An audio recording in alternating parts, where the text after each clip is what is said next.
शिमला के जंगलों में टुनटुनी चिड़िया अपने पति कालू कौवे और अपने बूढ़े ससुर के साथ रहती थी। टुनटुनी चिड़िया का पति एक नंबर का आलसी था, लेकिन टुनटुनी चिड़िया के ससुर पापलू कबूतर बहुत ही मेहनती था।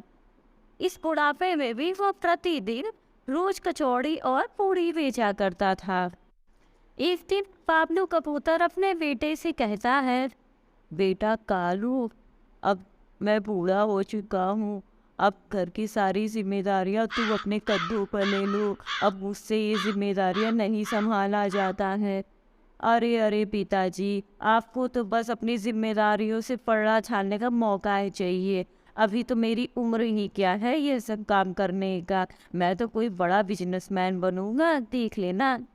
तुम और तुम्हारे ये बड़े बड़े सपने पूरे करने के लिए मेहनत करना पड़ता है, लेकिन तुम तो प्रतिदिन बस खाते हो और सोते हो। इतना सुनकर कालू कौवा अपने पिता की बात को इग्नोर करके चला जाता है। तो वही टुनटुनी चिड़िया अपने ससुर पापलू कबूतर से कहती है, अरे पिताजी, आप उनको छोड़िए, कल से मैं आपके साथ बाजार जाया करूंगी और आपकी मदद किया करूंगी। अरे बहू, नहीं नहीं, सारे लोग क्या कहेंगे बाजार में कि देखो बेटा तो घर पे पड़ा रहता है और मैं अपने बहू से सारा काम करवाता हूँ। अरे अरे पिताजी, लोग क्या कहते हैं क्या नहीं, मुझे उससे कोई फर्क नहीं पड़ता है। आप बस तैयार रहिएगा, कल से मैं आपके साथ बाजार चलूंगी। ठीक वैसा ही होता है। अगले दिन टुनटुनी चिड़िया अपने ससुर पापलू कबूतर के साथ बाजार जाती है। गांव का सरपंच उनके दुकान पर आता है। अरे अरे बहू, ये तूने बहुत ही अच्छा काम किया जो बाजार अपने ससुर के साथ आ गई। अब मुझे कुछ अच्छा सा बनाकर खिला दे। मुझे ये कचौड़ी और पूड़ी नहीं खानी है, तो मुझे कुछ अलग बनाकर खिला।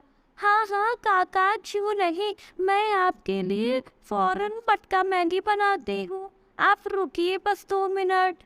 टुनटुनी चिड़िया लाला के लिए मटका मैगी बनाती है और बनाकर वो लाला को देती है।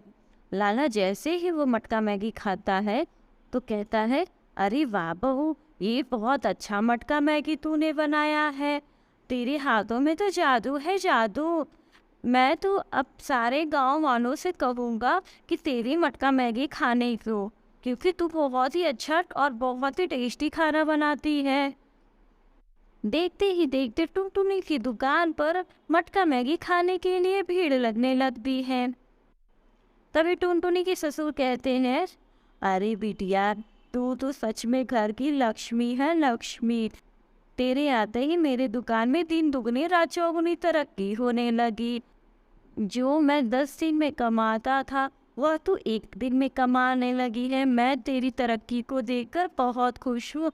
खूब मेहनत करना मेरी बच्ची। हाँ हाँ पिताजी, क्यों नहीं, बस आपका आशीर्वाद मेरे साथ रहेगा तो मैं और भी तरक्की करूँगी।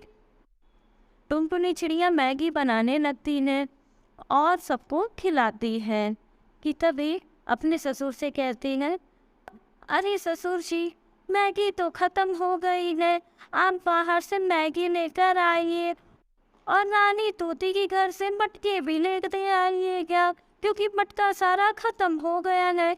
ठीक है बिटिया, मैं अभी लेकर आता हूँ। बाबलू कबूतर टुनटुनी चिड़िया की बात मानकर मैगी और मटका लेने जाता है। वह मैगी लेकर आ ही रहा होता है कि वह रानी तोती के घर पे चला जाता है और कहता है, अरे अरे रानी तोती, तुम्हारे पास जितने भी सारे मटके हैं वो मुझे दे दो और ये लो एडवांस, और बाकी के सारे मटके मेरे घर पे पहुंचा देना।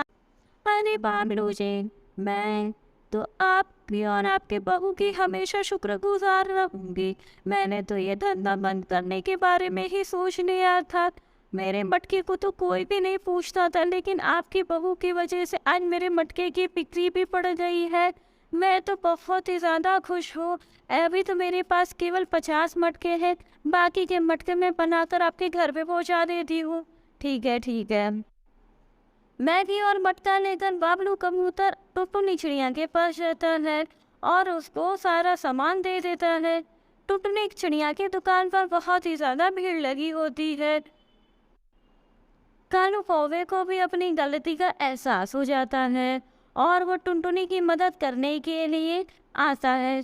अरे टुनटुनी, मुझे मेरी गलती का एहसास है। मुझे समझ आ गया है कि कोई भी काम छोटा या बड़ा नहीं होता है। कोई भी काम सच्चे मन से किया जाए तो उसमें सफलता ज़रूर मिलती है। ये तो आपने बहुत ही अच्छा किया जी। मुझे और ज़्यादा पक्षियों की ज़रूरत थी अपने दुकान पर। अब आप आ गए हैं, अब मुझे सहायता भी मिल जाएगी। टुनटुनी चिड़िया अपने पति कालू कौवे और बाबलू कबूतर के साथ मिलकर मटका मैगी बेचने लगती है और धीरे धीरे करके उसके परिवार की आर्थिक स्थिति भी अच्छी हो जाती है।